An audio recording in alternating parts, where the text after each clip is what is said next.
Hola, mi nombre es Fabricio Cedeño. He hecho esta tarea de ecología y medio ambiente para la Universidad Indoamérica, siendo estudiante de Derecho. Espero les guste y vamos a seguir. La tarea es analizar el ecosistema de la selva tropical húmeda. ¿Qué es un ecosistema? Es el medio físico más seres vivos, casi todo lo que se conforma, todo lo que hay en el planeta. ¿Qué es la selva tropical húmeda? Las selvas o bosques húmedos tropicales son el ecosistema más rico y biodiverso de la Tierra. Es también uno de los ecosistemas más antiguos del planeta y se encuentra por debajo de los 1200 metros de altura. La temperatura y luz permanecen constantes durante el año. Allí viven la mayor cantidad de especies de plantas y animales del planeta. Estos ecosistemas son muy calientes y húmedos. En ellos llueve durante casi todo el año y no tienen una época seca definitiva. Estas selvas se caracterizan por tener árboles gigantes, lo cual sus ramas mantienen húmedo siempre su interior, en donde viven y se reproducen cientos de millones de especies que vuelven a este ecosistema único. ¿Qué tipo de ecosistemas se caracterizan en la selva tropical húmeda?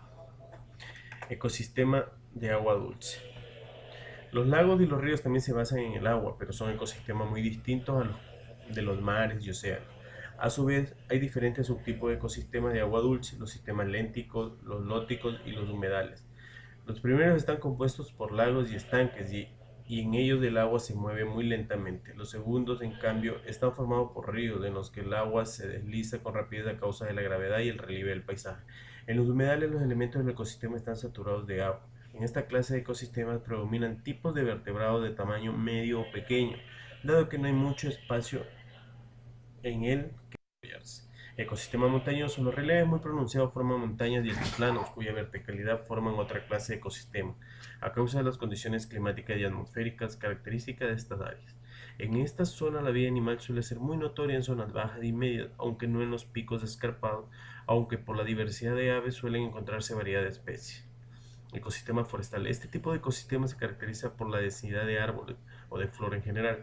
Pueden dividirse en selva, bosques secos, bosques templados. En los casos en los que hay muchos árboles juntos, la diversidad de especies animales suele ser muy alta.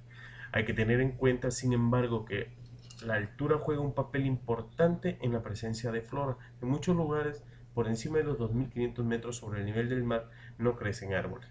Los bosques son extensiones arboladas en las que prima la presencia de unas pocas especies de árboles.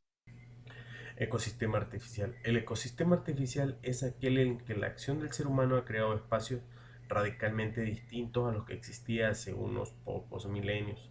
La presencia de edificios, rascacielos y grandes extensiones cubiertas por luces, cemento y pavimento hace que algunas especies se adapten a estos entornos y otras no. Algunos ejemplos claros de estos animales pioneros son las palomas, las cotorras, así también como los gatos. Estos animales se benefician de la abundancia de comida y de la relativa ausencia de depredadores que se derivan de la presencia de humanos en las proximidades. ¿Cuáles son los servicios que prestan los ecosistemas del planeta? Garantizan la vida de todos los seres humanos. Los ecosistemas sustentan todas las actividades y la vida de los seres humanos. Los bienes y servicios que proporcionan son vitales para el bienestar y el desarrollo económico y social en el futuro. Los ecosistemas proporcionan beneficios tales como alimento, agua, madera, purifican el aire, formación del suelo y polinización. Los expertos han determinado 4 tipos diferentes de servicios, todos ellos vitales para la salud y el bienestar de los seres humanos. Servicio de aprovisionamiento de los bienes en sí, como alimentos, agua, madera y fibra. Servicio, servicio de regulación del clima y las precipitaciones del agua, por ejemplo, las de inundación, de los residuos y de la propagación de enfermedades. Más adelante vamos a hacer un cuadro y un ensayo sobre los servicios de regulación.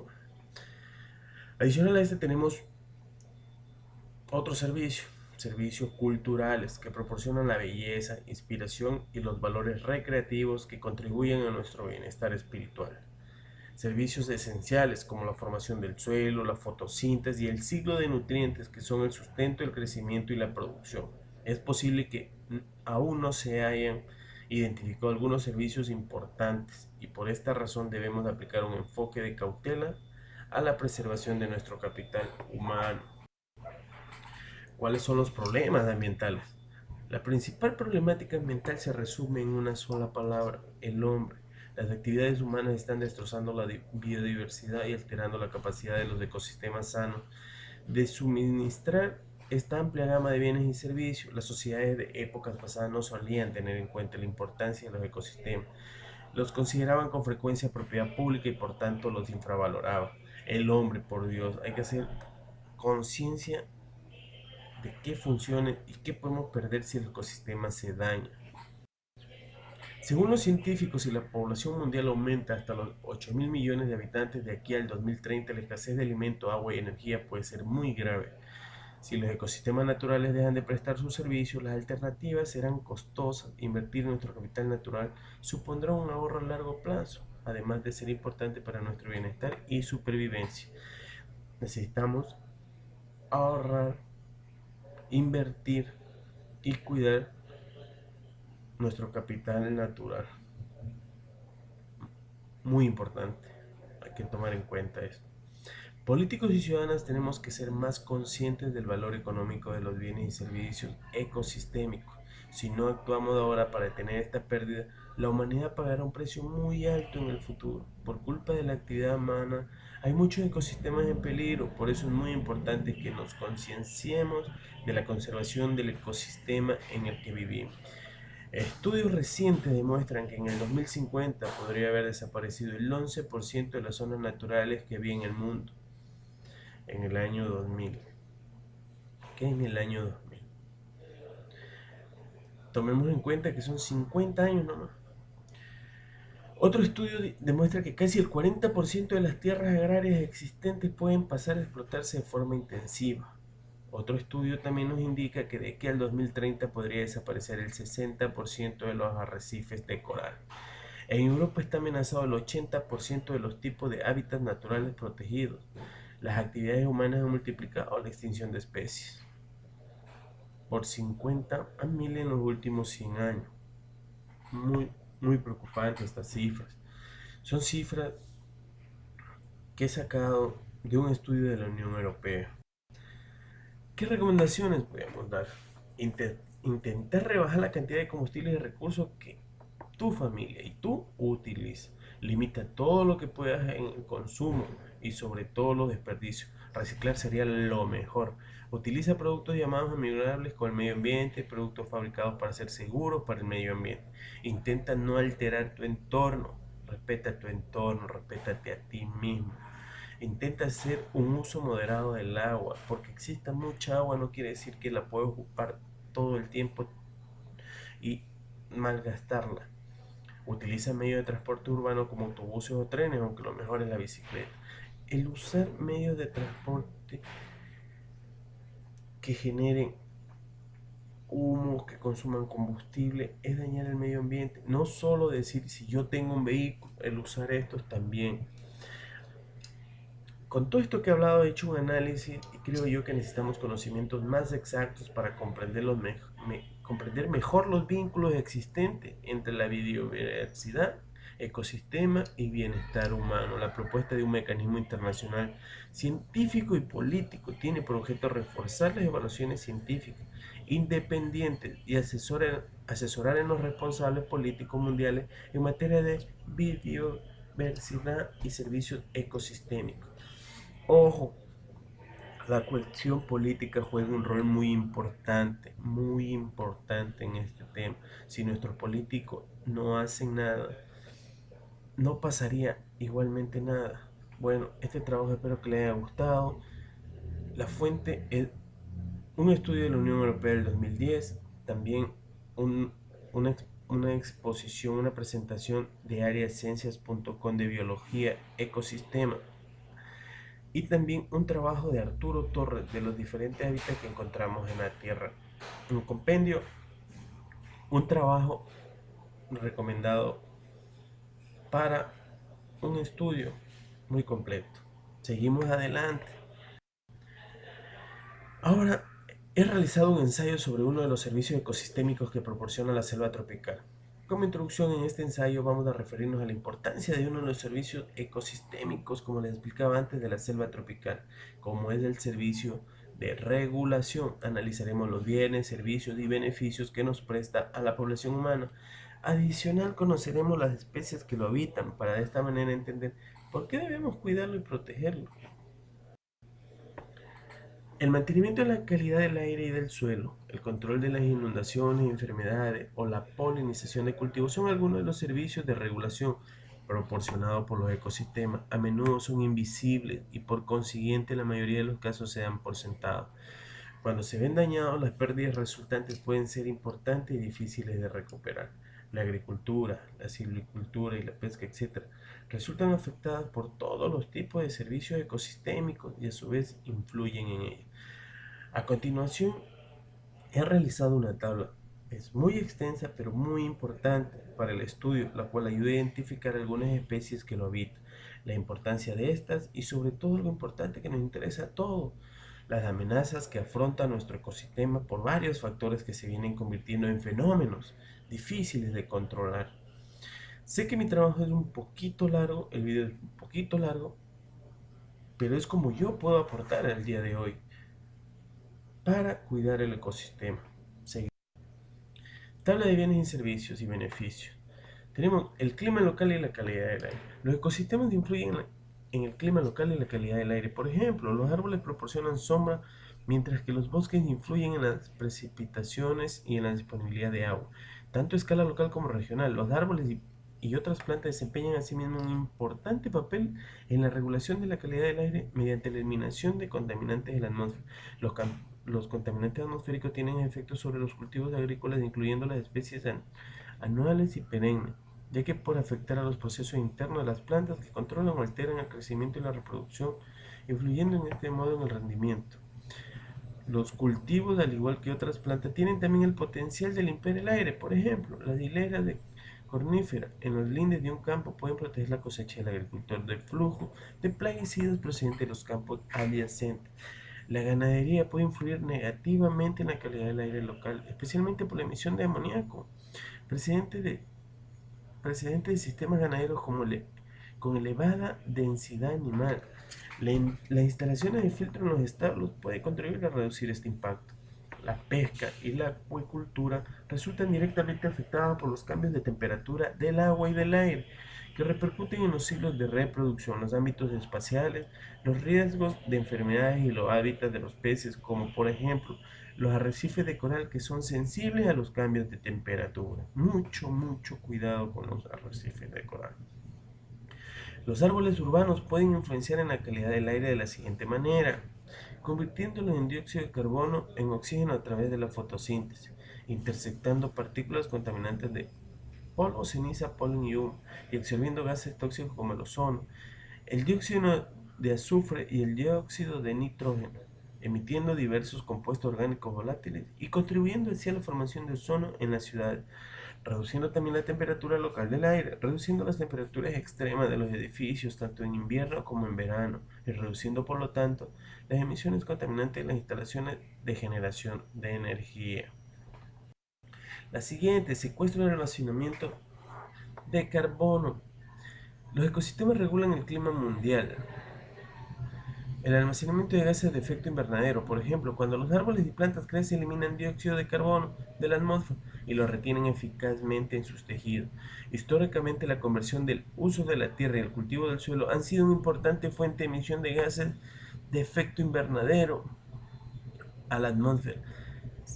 Se calcula que son responsables de aproximadamente un tercio de las emisiones de Jay. Sin embargo, las mejoras de las prácticas agrícolas pueden ayudar a mitigar el cambio climático mediante la reducción de las emisiones procedentes de la agricultura y de otras fuentes y el almacenamiento del carbono en la biomasa vegetal y de los suelos. Las emisiones de gases de efecto invernadero Jay asociadas a las cadenas de producción ganadera ascienden a 7.1 gigatoneladas de dióxido de carbono, equivalente a CO2 EQ al año, o dicho de otro modo, el 14.5% del total de las emisiones de Jay causadas por el hombre. Parte de las emisiones de Jay procedentes de la ganadería están asociadas al cambio directo e indirecto del uso de la tierra. que afecta a la existencia de carbono en los suelos y la vegetación y al potencial de captación de esto. En cambio, el secuestro de carbono por los pastizales podría contrarrestar las emisiones de manera significativa, estimándose la cifra global en unos 0.6 gigatoneladas de CO2 al año. Los océanos y sistemas acuáticos son importantes secuestradores y sumideros de gases de efecto invernadero. Actualmente los océanos absorben alrededor de un tercio del exceso del CO2 liberado en el aire y aproximadamente el 93% del dióxido de carbono de la Tierra se almacenan en los océanos. El calentamiento de la Tierra y la acidificación conexos pueden afectar a la pesca y a la acuicultura mediante cambios de los procesos biológicos y en la distribución de especies. El aumento del nivel del mar, el descoloramiento de los corales, fenómenos extremos y el riesgo de enfermedades y de problemas posteriormente a la captura. Por ejemplo, la pesca, la acuicultura pueden favorecer el secuestro y el almacenamiento de carbono mediante la conservación de los sumideros de carbono azul, turberas, manglares, praderas submarinas y otros hábitats oceánicos con vegetación, así como mediante productos secuestradores de carbono como los moluscos y las algas marinas. Los árboles urbanos pueden influenciar en la calidad del aire de la siguiente manera, convirtiéndolo en dióxido de carbono en oxígeno a través de la fotosíntesis, interceptando partículas contaminantes como el polvo, ceniza, polen y humo, y absorbiendo gases tóxicos como el ozono, el dióxido de azufre y el dióxido de nitrógeno, emitiendo diversos compuestos orgánicos volátiles y contribuyendo así a la formación de ozono en la ciudad, reduciendo también la temperatura local del aire, reduciendo las temperaturas extremas de los edificios, tanto en invierno como en verano, y reduciendo por lo tanto las emisiones contaminantes de las instalaciones de generación de energía. Muy, muy importante, el agua, el mar. El siguiente, moderación de fenómenos extremos. Los ecosistemas y organismos vivos crean amortiguadores contra las catástrofes naturales, reducen los daños causados por inundaciones, tormentas, tsunamis, avalanchas y desprendimiento de tierras y sequías. En los últimos años, la creciente variabilidad del clima ha ocasionado episodios de sequía aún más graves y frecuentes, lo cual influye en los sistemas agrícolas en todas las fases de crecimiento y en consecuencia en el rendimiento de los cultivos. La diversificación y el ajuste de los modelos de cultivo son una manera de reducir pérdidas, mitigando así los efectos de las sequías en la vida de la población rural pobre. La ganadería se ve profundamente afectada por fenómenos como la sequía. En el mundo amenazado por el cambio climático, las razas que resisten a la sequía, el calor extremo y enfermedades tropicales son de una gran importancia potencial. Es fundamental mantener viva esta tradicional diversidad de razas para combatir los fenómenos extremos. Los sistemas diversificados, sistemas agropecuarios y silvopastoriles mixtos son asimismo más resistentes a los fenómenos extremos. Mediante el control de la vegetación, la ganadería también contribuye al control de incendios y avalanchas. Unos manglares y unos sistemas de arrecifes de coral sano constituyen elementos importantes para proteger a las poblaciones costeras de los fenómenos meteorológicos extremos. La pesca y la acuicultura pueden favorecer la moderación de fenómenos extremos, por ejemplo, mediante la integración de manglares y estanques de acuicultura, el uso directo sostenible de manglares en el sector y la reducción de las prácticas dañinas que afectan al sistema de arrecifes de coral.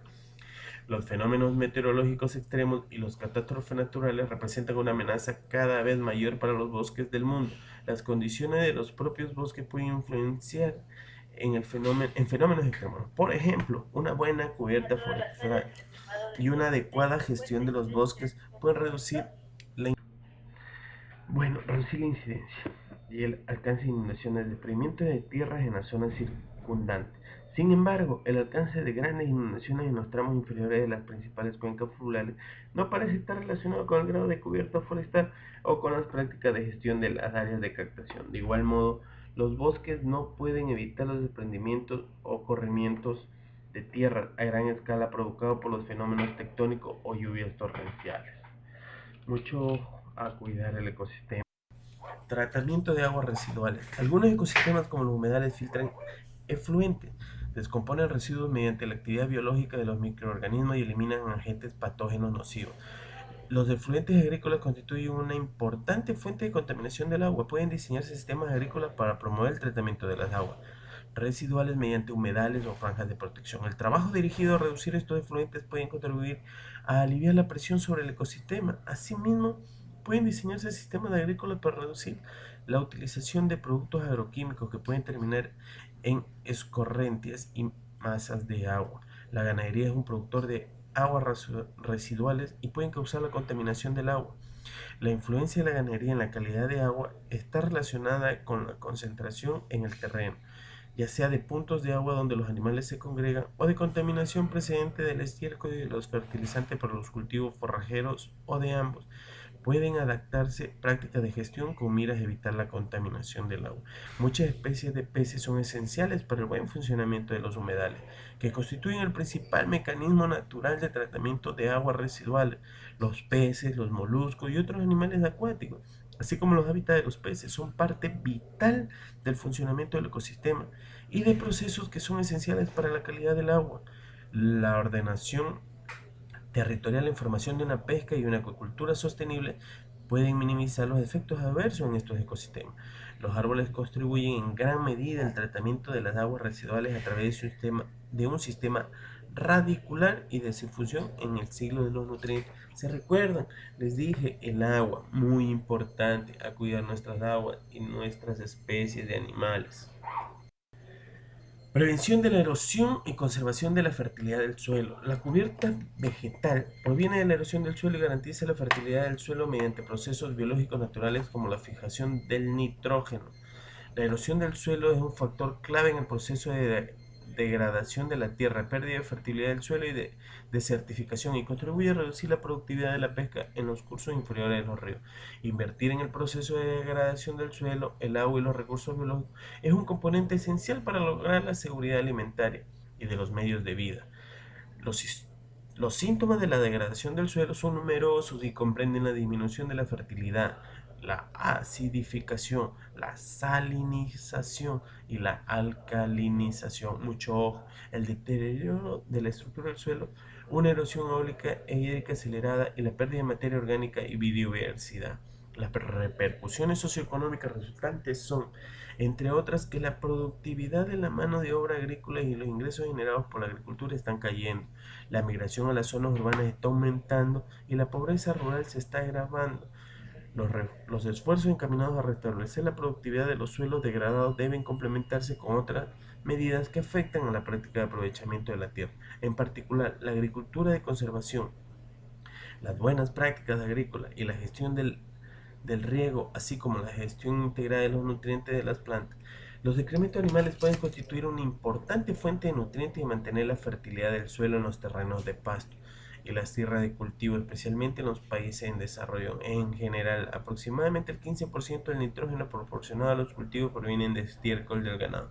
Por otro lado, el ganado puede ocasionar erosión y degradación del suelo como resultante de una combinación del pastoreo excesivo, factores edafoclimáticos y otras prácticas de gestión, extinción de incendios, corta o tala de raza. Los peces son importantes para el mantenimiento del proceso de sedimentación y una ordenación territorial apropiada, así como los sistemas integrados de pesca, acuicultura, por ejemplo, pueden contribuir a minimizar la erosión del suelo en los cursos de los ríos, los lagos y las zonas costeras.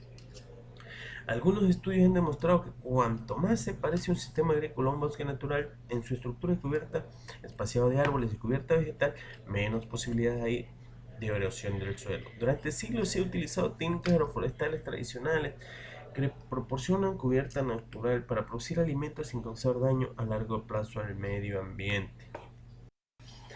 La polinización. Los insectos y el viento polinizan las plantas y los árboles, la cual es fundamentalmente para el desarrollo de las frutas, hortalizas y semillas. La polinización animal es un servicio ecosistémico proporcionado principalmente por los insectos, pero también por algunos pájaros y murciélagos. En el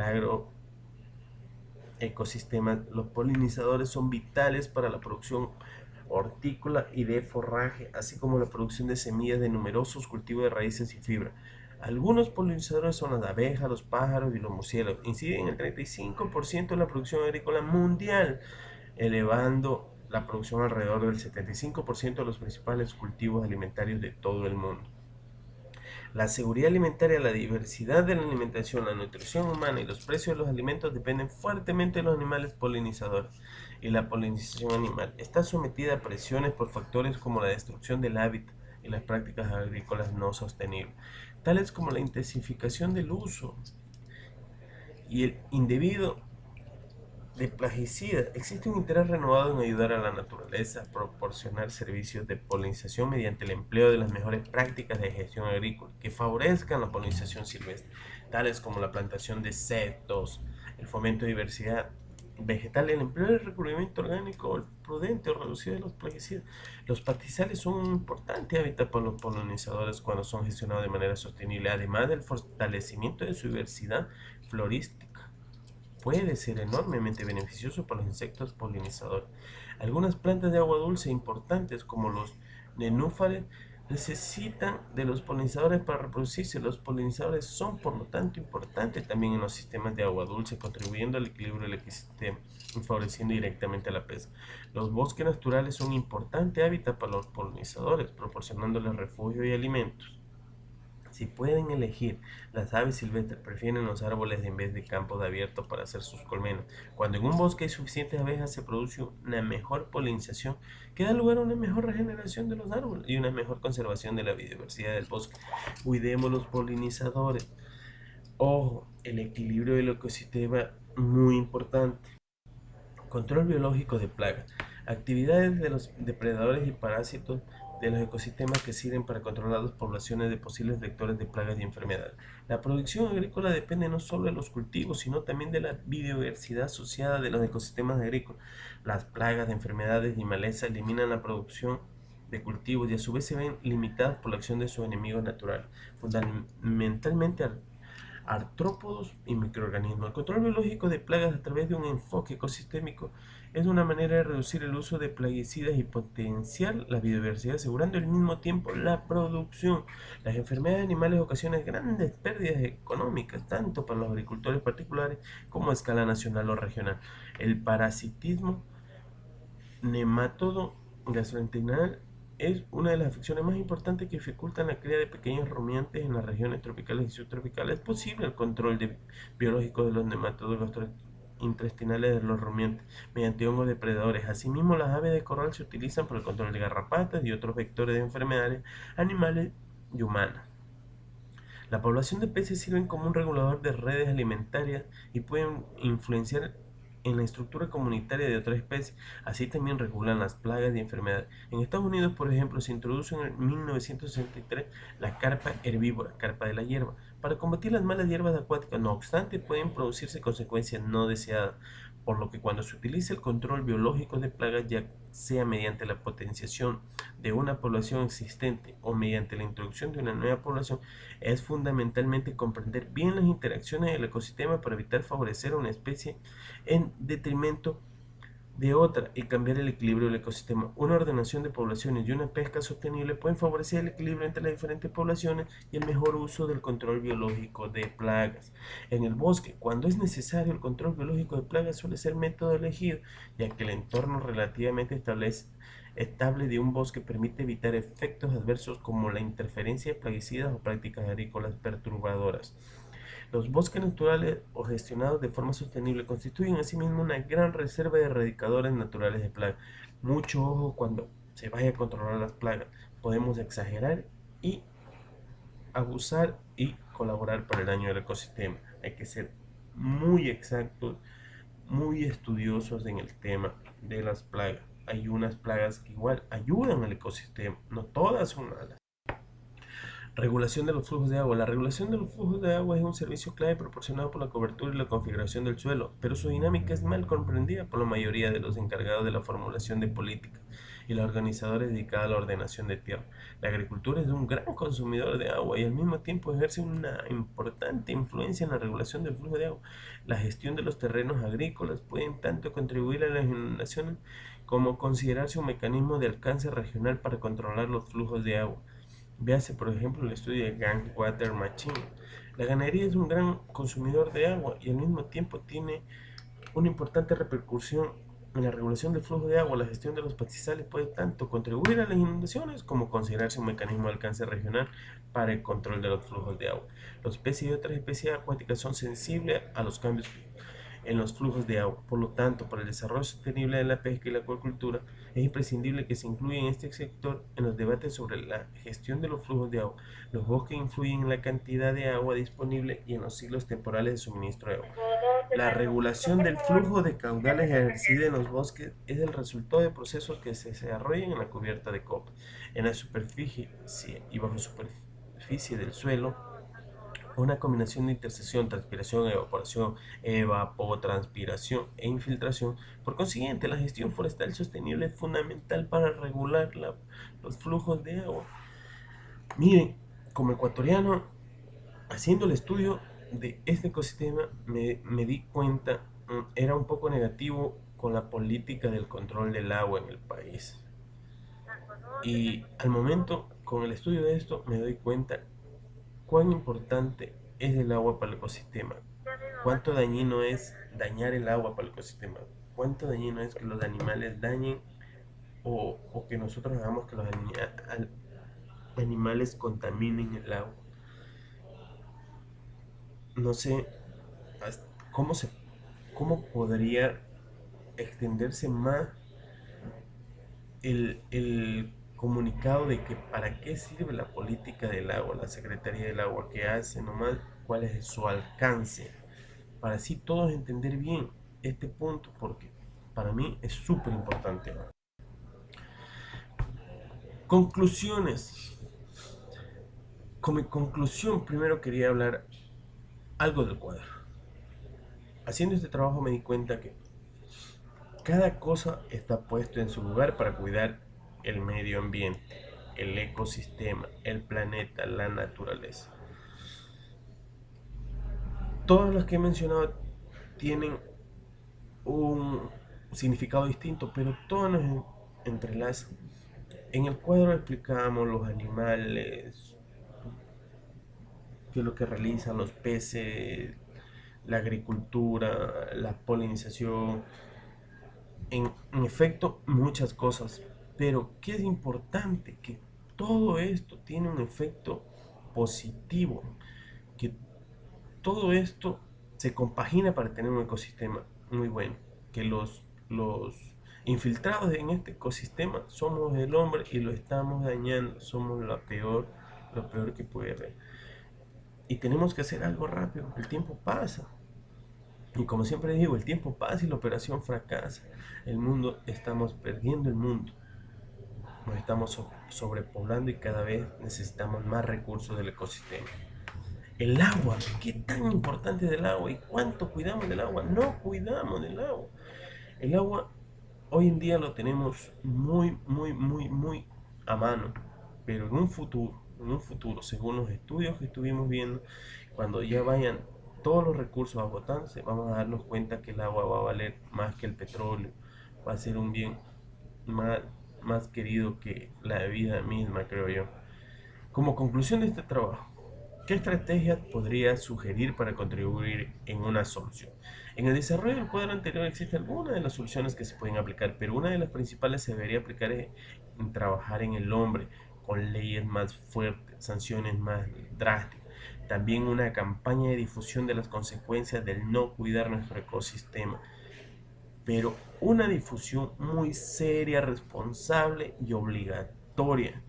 Y algo fundamental, que los líderes mundiales tomen decisiones relevantes con respecto a las industrias que poco a poco nos van destruyendo y nadie hace nada por simplemente no afectarle el tema económico. Aparte de todo esto, cuando hablo de la industria, es que la industria nos gobierna. Y ese es uno de los temas más preocupantes que existen. Si la industria nos gobierna, ellos nunca van a parar. A ellos les interesan primero su bolsillo, luego que la vida misma y menos el ecosistema. Si tuviera la oportunidad de ser un líder mundial, propondría el control de la reproducción de los seres humanos, ya que somos los principales destructores del ecosistema. Puede ser por desconocimiento, pero más personas, más boca que alimentar y más sufrimiento para nuestro planeta en sí. Como lo decía, los recursos se agotan, hay más población, y poco a poco vamos destruyendo. Y aparte de eso, nadie hace nada para cuidar lo poco que nos queda. Entonces, muy a futuro, no esperemos quejarnos o decir por qué no lo hice.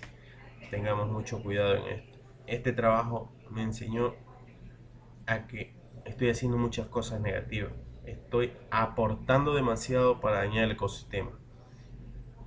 Y no hay vuelta atrás. Vamos a tener que cambiar algunas cosas y recomendaría que hagan lo mismo para no contribuir. Solo existiendo y estamos contribuyendo. Entonces, pero no sigamos contribuyendo de otras maneras, con la basura, con tantas cosas.